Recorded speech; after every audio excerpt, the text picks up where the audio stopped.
જય શ્રી કૃષ્ણ ફોય એ શેરીમાં મોઢા મીઠા કરો મેં તમારા જીગલાને પાકું કરી નાખ્યું અહીંયા આ અમારા બાજુમાં જ રહેશે ને છોકરી અરે રૂપના અંબાર જેવી સરસની છોકરી છે તમે શું કહેતા હતા કે મારે એક છોકરી હારી જોઈને મસ્ત છોકરી ગોતી આવી છે તમારા હાટું અરે મેં બધું કન્ફર્મ જ કરી નાખ્યું આપણે ખાલી રૂપિયો નાળિયેર દેવા જવાનું જ છે આ તે પછી ક્યાં વાત રહી એ છે ને બે ત્રણ શરતું હતી એની મમ્મીની પણ મેં કીધું હા કાંઈ વાંધો નહીં મારા ભાઈએ બધી હાજ પાડી છે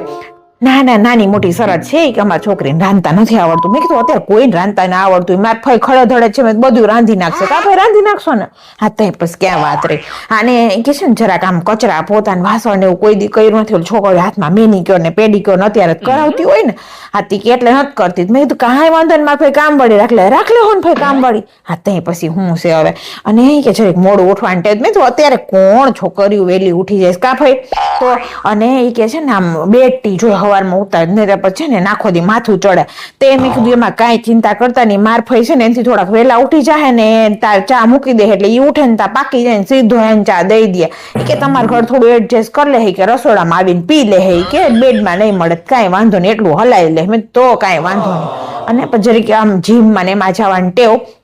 પણ કે જો એવું હશે ને તમારા ઘરે બે ચાર સાધન જીમના વસાવી દેહો ને તો બહાર ક્યાંય જીમમાં નહીં જાય એમ તમે કીધું તો વસાવી દે અમારે જીગલો મેં કીધું હા તે બીજી ઘણી શરતું છે પણ મોઢા મોઢમાં આટલી કીધી ને એટલી તમને કહું છું પછી લેખિતમાં બધી મોકલશે એટલે હું કે બાકી ન રહી જાય ને તી હાટું થઈને હાથી કાંઈ વાંધો જો મેં બધું કન્ફર્મ કરી નાખ્યું છે હવે આપણે હગાઈ કરવા સીધું જવાનું છે તમારે અનુકૂળતા હોય ને તેથી કયો ને જીગલો નવરો હોય તેથી આપણે હગાઈ કરી નાખીએ